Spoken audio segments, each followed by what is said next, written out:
Hi, this is Suzanne in Ohio, and I'm back with you for what might be the final stage of our fabric collage journal cover, and today we're going to put some pages in it. But let me back up and start off where we left off together. So what I was going to do from the last video was do my stitching all the way around the fabric sandwich. And as I did that, I automatically caught the edge of the pocket. And then with our scrap, if you remember what we said, I just simply used it with a little embellishment and made a tiny little pocket there. You could keep sticky notes in there or anything. A journal is used in so many different ways. Who can predict how someone would use it? And let me flip it over. There's nothing new here to see that you hadn't already been familiar with, except that I did finish up everything I wanted to. And this was our elongated tail and with covered with a bunch of textile type scraps. So the next thing I would do is fold my journal and get those edges pretty close to there and put a good crease in it. Now I just want to finger press it down because I know that when I open it I can still see it. I do believe I can. And what I'm going to use is this pilot pen that we talked about in another video. It's a pen that you can erase the marks with your heating iron, in case you don't know. But now I can see right where the fold was, and I'm just going to put a gentle scribble up there to remind me where my fold line is, because when I go to sew my pages in, I'll want to know where that is. Okay, so my disclaimer for this video is there are 1,001 ways to do something. This is just the way we're doing it today. And there's tons of ideas out there and lots of things we can do. First, I'll show you my signature, and then I'll explain this piece of card. I had one day drug out all my treated, found, rescued papers, and I stacked them all up in stacks while I had the mess out, and then I just put together my signatures. So this one was ready, but it's completely naked. It has no embellishments in it whatsoever. Now, it would take another whole video for me to explain to you about papers. If you already know what you're doing, that's great. There's tons of videos out there on the web about how to compile your pages. But let's just say, for now, we all know what that's all about.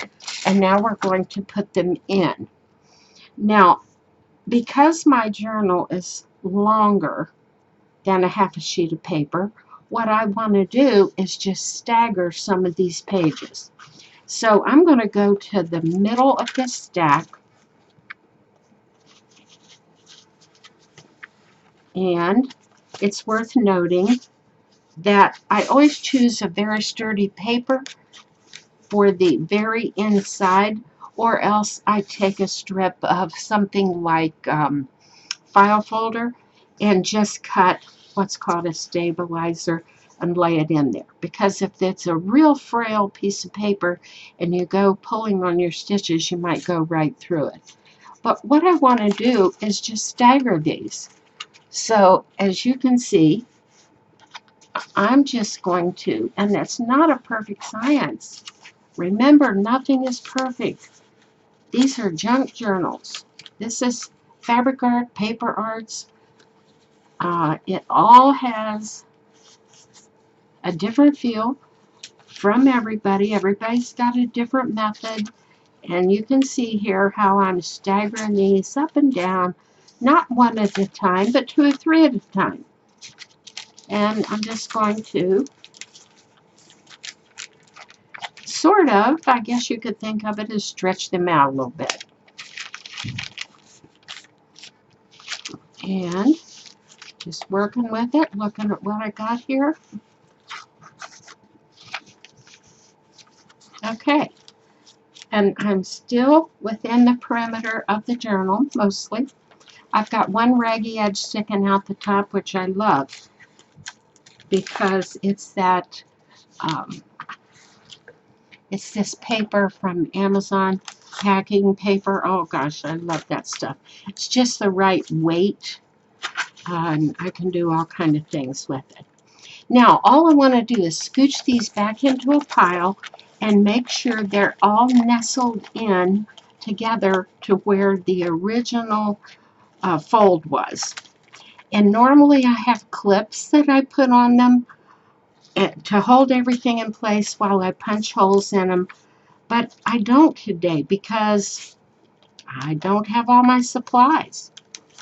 So we're going to do the best we can. This is for demonstration and learning purposes anyway. And we're going to, I'm going to pinch them together with my hand when I get ready to do this. Now, I also have a piece of cardboard here. Normally, this would be something like a file folder weight, but I don't have any here, so I want to use what I've got. And all I did was fold a piece of it, and I'm going to put that on the outside of my signature, and it will act like a little bit of a sturdiness.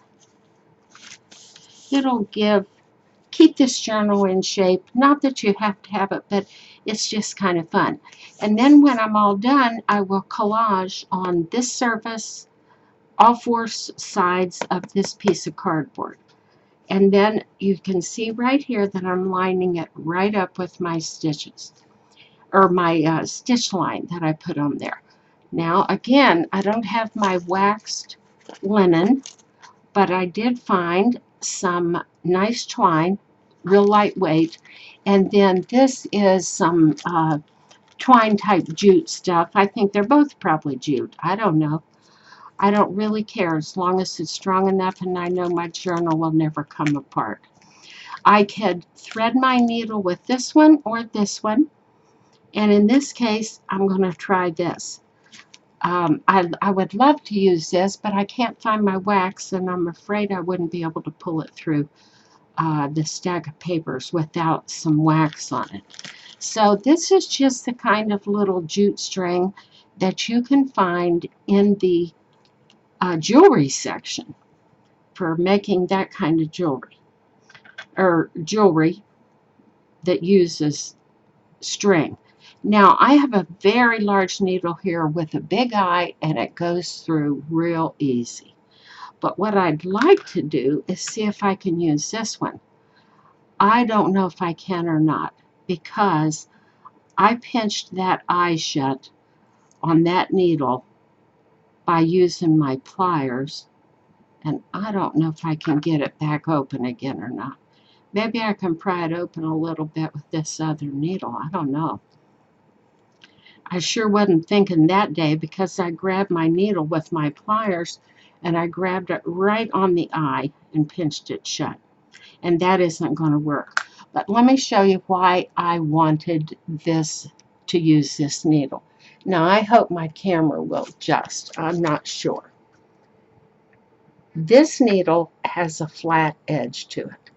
I think it's called a leather needle, and probably there are other names for it, but right out on the edge, it's almost like a blade, and it will give me a nice hole and usually easier to go through this many papers. Now, this could end up being a fail. I don't know, because again, I'm winging it here. Let's find our center page and just open it up and get it ready. And let me explain what we're going to do. When I first started making journals, I was careful to measure everything off and make sure, blah, blah, blah.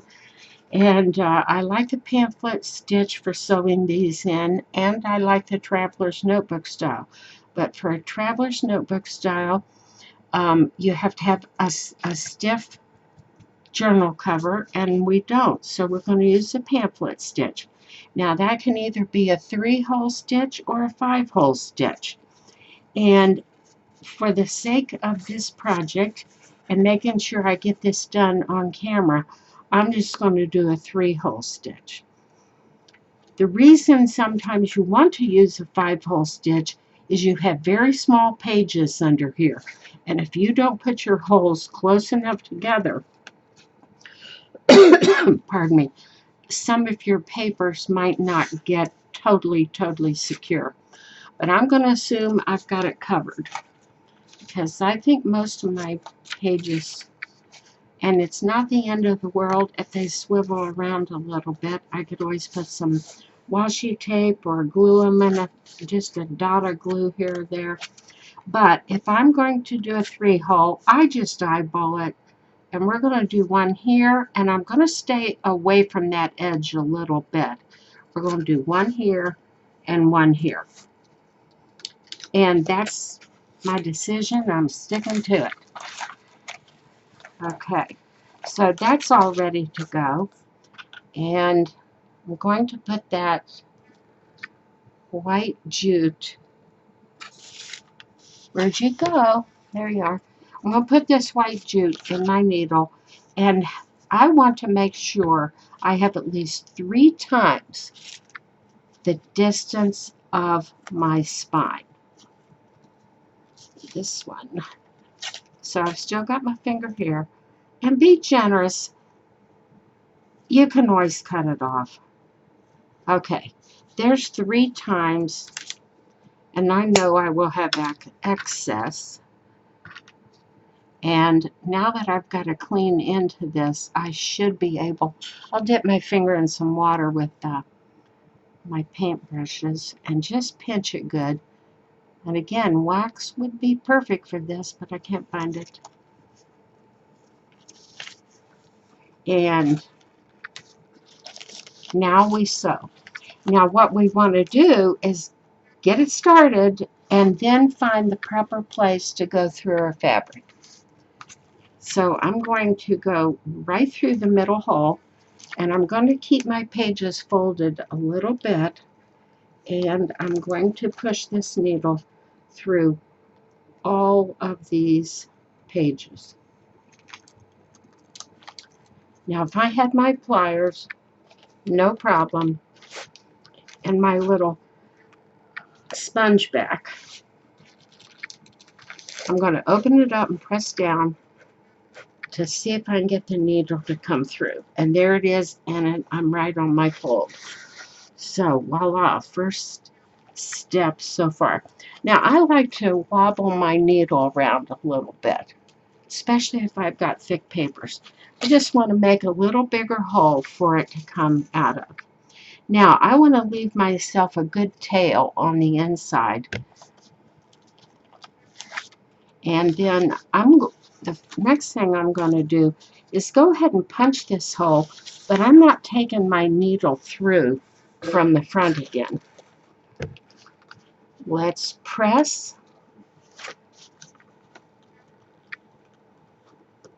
And there it comes, right on the fold. Oh, there's so many much easier ways to do this. Now let's wobble that and get a bigger hole, because then, and keep it pressed together, you can actually see through it and look and see, yes, we're in the right place. But before we come back through that hole, I'm going to lay it down on my guideline, and I'm going to take this through the fabric, the journal. And there I am right on my line, and I'm going to push that through, and I'm going through a very thick piece on the back side, and I wobbled it just a little bit to avert that. So Okay, we're there. Now I always take hold of my strings from both sides and pull taut and make sure that my holes are lined up where they're supposed to be.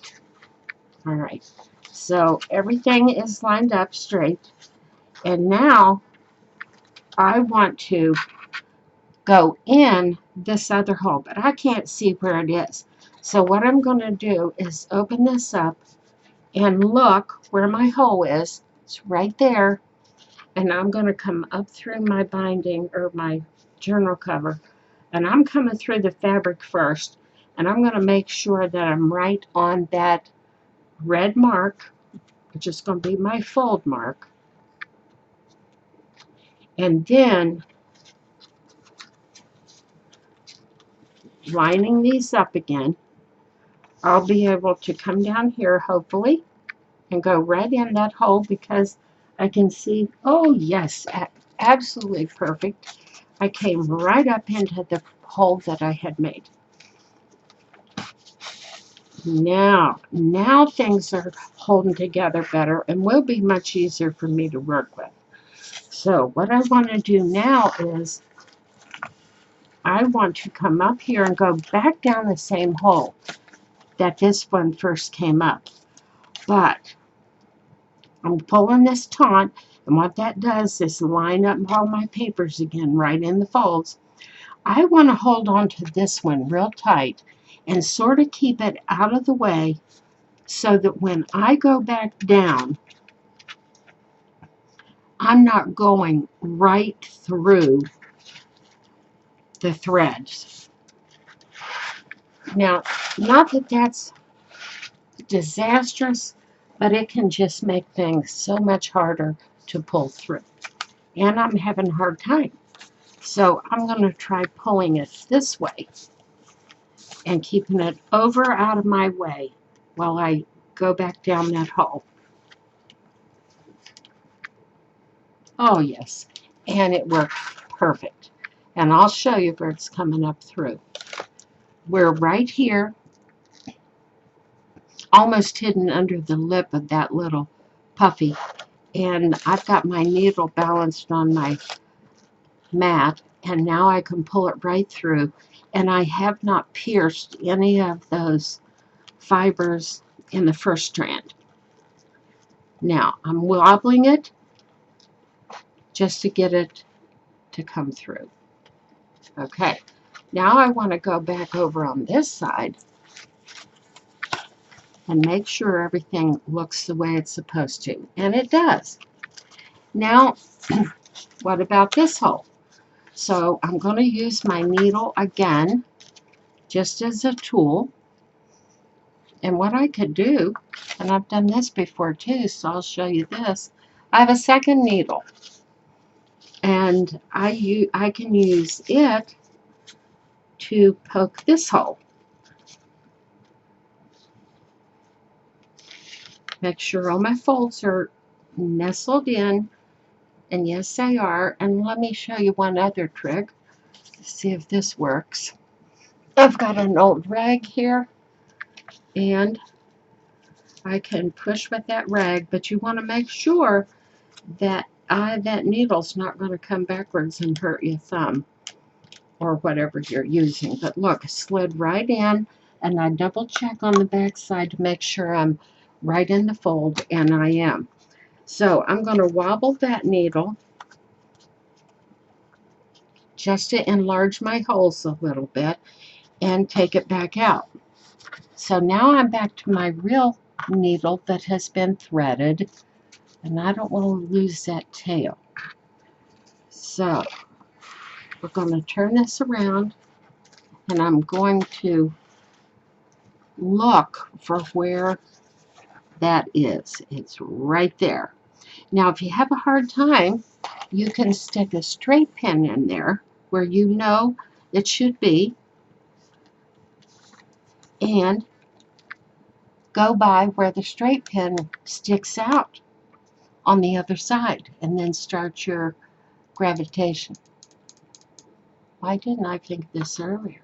Okay, so I'm going to go right in where that straight pin is coming out, and then remove the straight pin.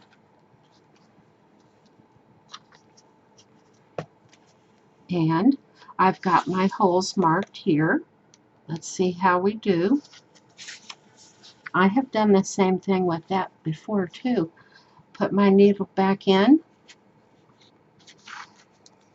Everything wants to slip because I have no clips on it, but we're doing fine so far, aren't we? And here it comes, right up through the hole, I believe. Yes, yes, here we are, right here. And guess what?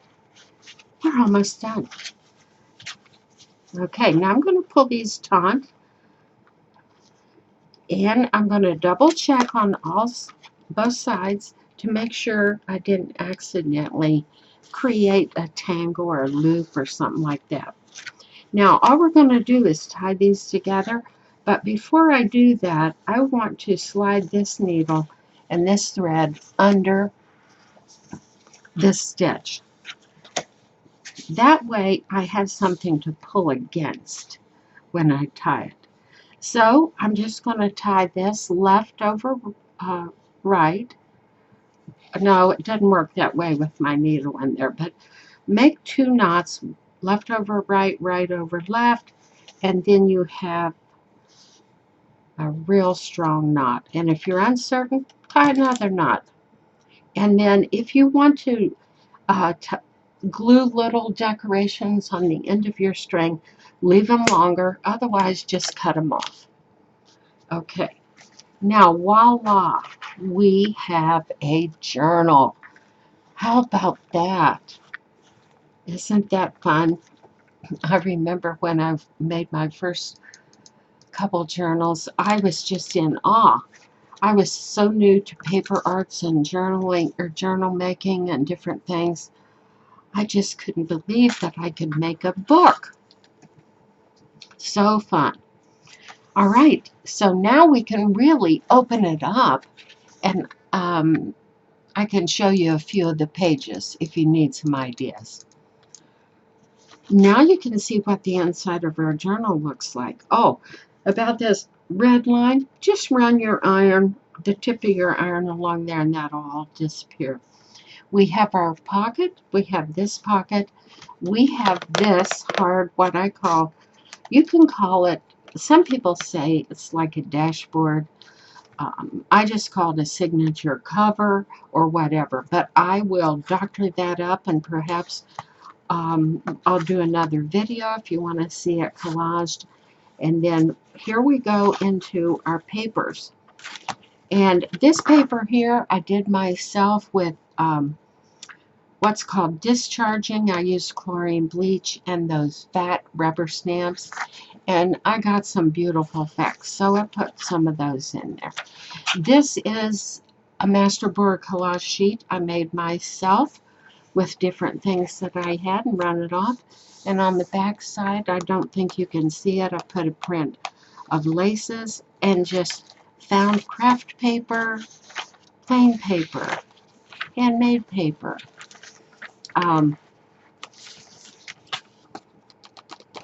What is this? Ledger paper. Scraps out of a photo album. Pages out of an old poem book that I copy dyed. More masterboard type things that I made plain, more craft paper, music sheets, dyed doily, copy dyed paper, prints that I did myself, dictionary page, plain paper, graph paper, paper doilies. Okay, let me try something and see if this helps. I do not know. I buy lots of paper at the thrift store that's anything, it's scraps left over from schoolwork, office work, anything. That's one of those pages. This piece of paper is from a quilting kit, showing you how to quilt. Old notebooks, stationery bingo sheets. This was my polymer dyed papers. Look, inventory pieces, all these, and then come to the center. This was a heavy piece of cardstock that I had doctored up, and then from there back everything repeats itself. And then of course we have our little pocket back here. Now if we in our next video we'll do some collage on these, and then maybe we'll, if you're interested, leave me a note and a thumbs up so that I know if anybody wants to follow along. We'll doctor some of these up, and I'll show you some of the ephemera paraphernalia that you can add to your journal pages. All right, there we go. And I do believe, as far as this journal cover is concerned, other than something to tie it up with, I believe we're done. Now you can tie your journals up with something as simple as a strip of ribbon, a strip of fabric that you just tear and leave the edges raw. You can get a big long piece of lace, anything that you like. There's lots of sari silk and things like that being used, and it's whatever your taste is. So I hope you've enjoyed this, and I hope you will do some fabric collage, and more than that, make a trip to the thrift store and start looking around for elements such as old linens and fabric. Thrift stores always have fabric, old laces, sometimes even a piece of clothing has the most wonderful lace on it. Old pillowcases, dresser scarves, all of that for your textile stash. So build up your textile stash, and then if you're going to be a journal maker, start building up your paper stash. All right, so paper is so fun. It was my most favorite thing when I was a child. Scissors, and all we had was flour paste glue, but scissors, paper, crayons, pencils. Be creative. All right, thanks for watching. Leave me a note or a comment, and a thumbs up if you want to continue with me with this. Thanks for watching.